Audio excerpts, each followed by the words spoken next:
আসসালামু আলাইকুম প্রিয় বন্ধুরা, ভিডিওটা সর্বোচ্চ শেয়ার করে দেবেন। আপনি যদি একজন প্রবাসী হন, একজন যদি বাংলাদেশি লোক হন, সর্বোচ্চ শেয়ার করে দেবেন। কী কারণে বলছে, ভিডিওর মাধ্যমে জানতে পারবেন যে সৌদি আরব যাওয়ার পরে এই ছেলেটা কেন মারা গেছে, কী কারণে মারা গেছে, আর সৌদি আরব কেন আবু জাহেলের দেশ, ভিডিওর মাধ্যমে জানতে পারবেন। ভিডিওটা স্ক্রিপ করবেন না, সর্বোচ্চ শেয়ার করে দেবেন। নতুন ভিডিও পাওয়ার জন্য চ্যানেলটি সাবস্ক্রাইব করে দেবেন এবং কি আপনার ফেসবুকে হলে ফলো করে দিবেন। তো এই ছেলেটা মারা গেছে এই কারণে, আপনার ছেলেটা আপনার জীবনের স্বপ্ন নিয়ে, বহুত আশা নিয়ে, আশা ভরসা নিয়ে ছেলেটা সৌদি আরবে যায়। এমনকি সৌদি আরবে যায় যখন, তখন সম্পূর্ণ টাকা ঋণ করে ছেলেটা সৌদি আরবে পাড়ি জমা। সৌদি আরব যখন এই ছেলেটা যায়, আপনার 2.5 লাখ টাকা ঋণ নিছে এক ব্যাংকের থেকে। তারপরে ব্যাংক বলতে সমিতি থেকে।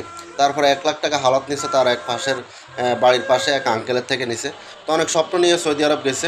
তার সাথে আরেকটা ছেলে গেছে, ওই ছেলেটার বাড়ি হয়েছে রংপুর।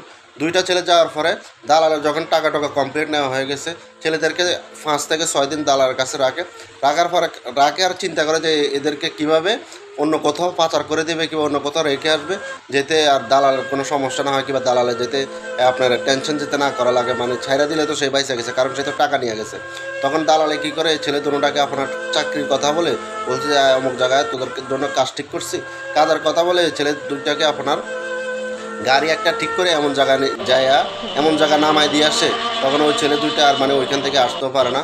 পরে আস্তে আস্তে যাই হোক, যেভাবে হোক মানুষের সহযোগিতা নিয়ে তারা আস্তে আস্তে আবার শহরের দিকে আসার পর আর দালালরে পায় নাই, কাজও পায় না। সৌদি আরবের অবস্থা খুবই খারাপ।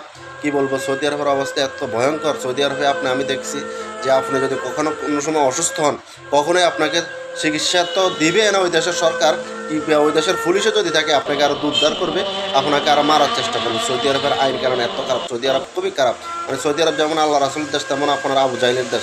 আবু জাহেল দুনিয়াতে না, কিন্তু আবু জাহেলের চেয়ে বড়টা হয়েছে এখন সৌদিরা। সৌদি যে নাগরিক, মেন নাগরিক তারা। তো আসলে কি বলবো, ওই দেশে যদি আপনার কোনো লোক যদি অসুস্থ হয়, কখনোই তারা কোনো সহযোগিতা কিংবা হেল্প করে না। বলকে কী করে, আপনার কোনো ফাঁদর টাতা পাইলে এগুলো মেলায়, ঠিক আছে, এগুলো মাইরা ওই লোকটাকে আরও মাইরালায়।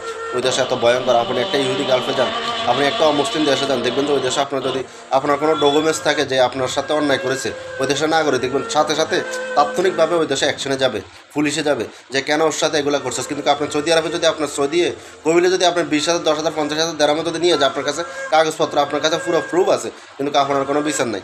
বলবে যে সৌদি নাগরিক বলবে যে ওরে আমার লাগবে না, ফাটাই দেয়। কিন্তু তারপরে পুলিশে এটা নিয়ে কোনো কথা বলে না, আপনাকে টিকে পাঠাই দেবে। সৌদি আরবের বিচারটা হয়েছে এমন। সৌদি আরবের মানে কি, নাগরিক যারা আছে তাকে উফাল উষ্টা মারে, ঠিক আছে। সৌদি আরব খুবই খারাপ।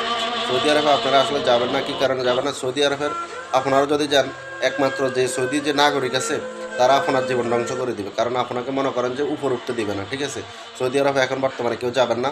তারপরে যে সৌদি আরবে যে বাদশাহ হলো মানে দ্বিতীয় কাফের কী কারণে বলতে, এই শালা বিয়ে করছে আপনার ইতালিতে, ইহুদি মেয়ে বিয়ে করছে, বুঝছেন, যার কারণে হ্যাঁ মুসলিমের থেকে আস্তে আস্তে ইহুদির দিকে আমি মনে করে চলে গেছে।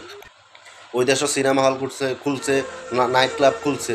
এগুলো আপনারা বিবেক বিবেচনা করে দেখুন যে ওই দেশে আসলে যে মেন নায়ক সে যদি ঠিক না থাকে, তাহলে মনে করেন যে কীভাবে আপনার গল্প সুন্দর হবে, ঠিক আছে। তো এইভাবে প্রত্যেকটা প্রবাসী সৌদি আরবে কষ্ট পায়, কষ্ট নিয়ে চলে।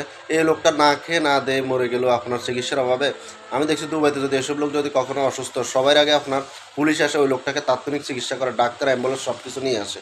কিন্তু সৌদি আরব এমন কেন, আমি এই জিনিসটা বুঝতেছি না। তো ভিডিওটা আপনারা সর্বোচ্চ শেয়ার করে দেবেন। ভিডিওটা যদি ভালো লাগে চ্যানেলটা সাবস্ক্রাইব করে দেবেন। ওকে, আল্লাহ হাফেজ।